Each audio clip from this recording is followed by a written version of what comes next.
There's a high chance your e-commerce category pages are the most profitable pages on your entire website. And I found this to be the case after working on both small e-commerce businesses and large e-commerce businesses. There are so many things you can optimize on your category page, but I'll be going over only the most important optimizations you can make that will have the biggest impact on your rankings as well as your bottom line, saving you both time and money. This video will reveal SEO best practices as well as striking a balance between best user experience practices, focusing on a user-friendly interface, a user-friendly navigation, as well as relevant content. First of all, you need to do keyword research. You can't do any of the other optimizations without having this one down. Without keyword research, you're basically shooting in the dark. Keyword research is simply finding search terms that are related to your business. And one very simple yet highly effective way to do keyword research that's free is using the Google autocomplete function. For example, let's say your store sells bikes. I wouldn't recommend targeting bikes because it's too broad and competitive.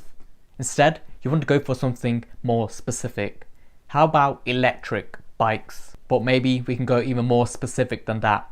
There are different types of electric bikes, like cargo electric bikes. So what you do is type in cargo electric bikes into Google, and if Google autocomplete shows it, then guess what? It means it's got search volume behind it. And if you click on the top results and see that the category pages, then it means it meets the right user intent requirements for a category page. You then want to take it a step further and do keyword research for the individual product pages that your category page sells. This way, your category page will rank for long tail variations of your main keyword. For example, let's say the bike you're selling is the Turn GSD S00 LX. What you're going to do is list the features of the product. For example, let's say this electric cargo bike is blue in color, it's unisex, it has a 500-watt battery, etc. You're then going to Google these variations to see what the autocomplete shows. For example, we can see Google show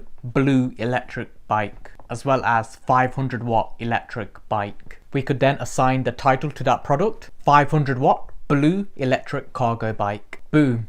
By doing this, we're able to target lots of long tail variations for our category page. Next, you're going to optimize the URL. Google uses your URL to see what your page is all about. And what you're going to do is simply include your main keyword in there. And sticking with our bike example, our URL would be something along the lines of electric cargo bikes. However, you shouldn't just change the URL of a published page, because this can break things like cause broken internal URLs as well as lead to decreased rankings. So simply use this tip to optimize category pages that you haven't already published. Next, you're going to optimize the meta title and the H1 tag. After optimizing countless pages, the most important on-page SEO optimization tweak you can make, besides hitting the user intent, is having your keyword inside the meta title and having your keyword inside the H1 tag. Very simple, very straightforward, but you'd be surprised at how many people miss this. And by doing this, you'll gain a quick but long-term rankings boost. I'd recommend using the Easy SEO extension to see what your meta titles and H1 tags look like. If your meta title is over 580 pixels or 60 characters long,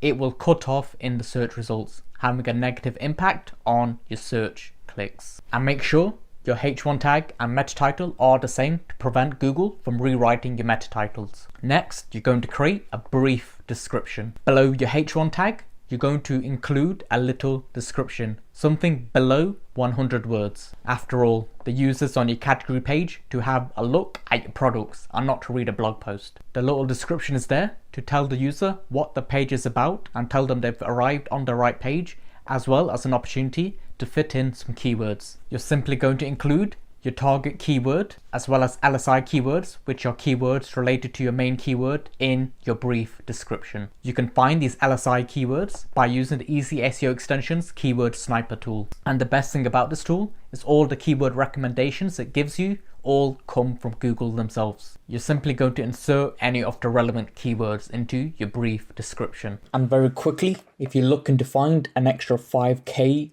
a month for your e-commerce business, I highly recommend checking out this page. I'll basically show you 5k a month in missed sales, and if I'm unable to do this, I'll refund you plus £100. I'll leave a link to this page in the description below. Next, you're going to optimize the products on your page. First of all, you're going to do keyword research for each of the products on your category page, as mentioned earlier on in this video. You're then going to see what the top results are doing when it comes to how many products they're displaying on their root page, as well as seeing how many variations or types of products they're including on the category page. Just Google your keyword and see what the top category pages are doing. You're simply going to see how many products they have and just include a few more of yours.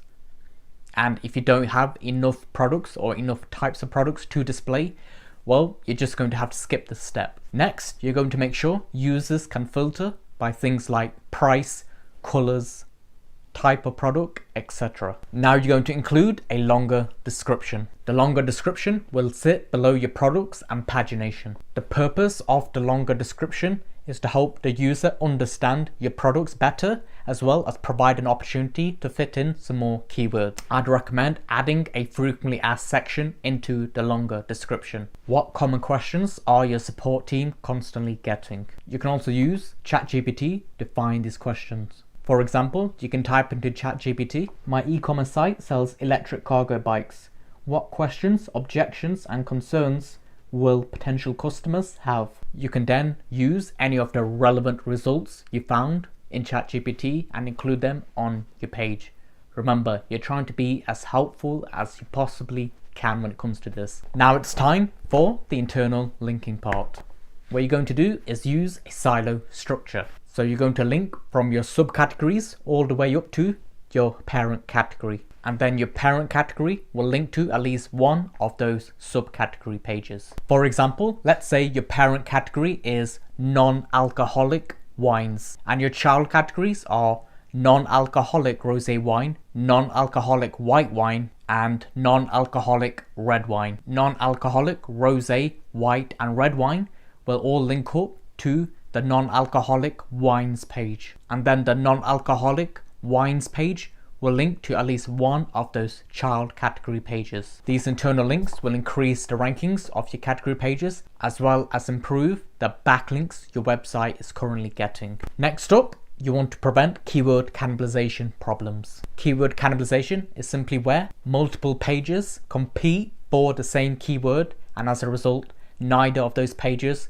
is in position 1. To make sure you're not cannibalizing, go into your Google Search Console account, type in your target keyword, and then see what pages are getting clicks for that keyword. If these pages aren't optimized for your target keyword, then the page you're currently optimizing won't have cannibalization issues. Now you're going to optimize the technical aspects of your category page. First of all, you want to make sure you have the correct type of pagination. Pagination is the part of the page which allows you to go from page 1 to page 2, from page 2 to page 3, etc. Now some category pages don't use these numbers correctly, if at all. Some category pages have a load more button, which is a big no-no. Your pagination, no matter which part of the sequence it's at, should have a link back to the root page and having a link all the way to the furthest page. Your pagination, no matter which part of the sequence it's at, should always have a link back to the root page, as well as always have a link to the last page. This helps alleviate crawl depth problems. So for example, let's say you have 100 paginated pages and you're on page 25.